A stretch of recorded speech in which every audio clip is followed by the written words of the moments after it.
In this video, we will present various selection methods.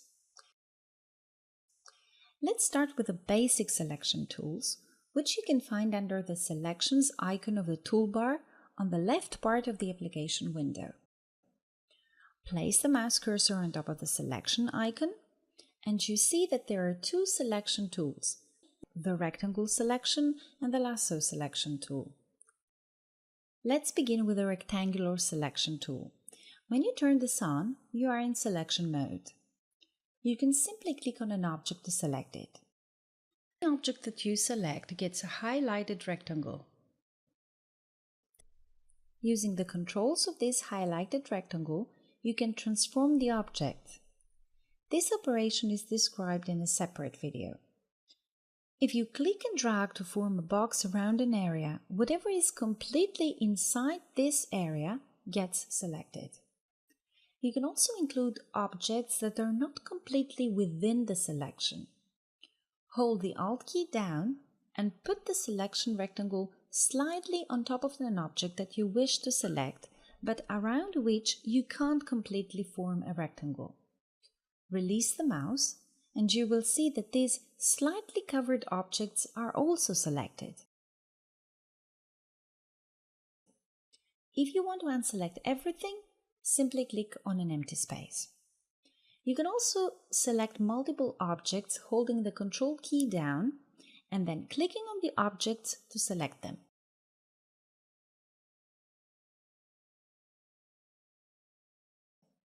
If you hold the Control key and click on an already selected object, then this gets deselected.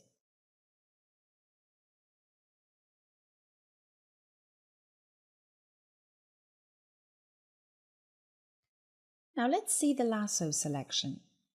When this selection method is enabled, you can simply draw an area around the object you wish to select. This is very useful when you want to select an object which is on a really tight spot. These are the two main selection methods. There are also some preset selection options using the right-click menu or hotkeys on the keyboard. If you right-click on an empty space, you have the option to select all objects. You can also select all objects using the Control key along with the A key. There are also options to invert selection and deselect everything. You can also invert the selection using Control plus Shift plus the letter I as a keyboard combination. Another way to make a selection is to use the Sequence Manager. When the auto sequence is turned on, we can do any selections. But if you switch into manual sequence, the design parts will break into separate icons on the Sequence Manager. Now you can scroll through to see the different shapes of the design, and if you click on a shape, it becomes selected. If you hold the Control key down, you can click on multiple sequence icons to add them to the selection.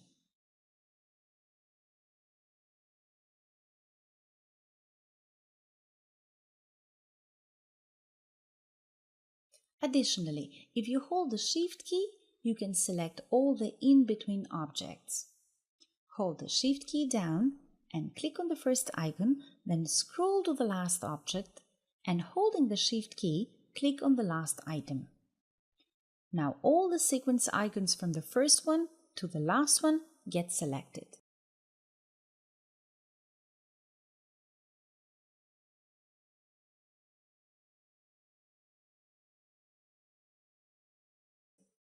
You can also make selections by color or by stitch type. These functions are presented in a separate video.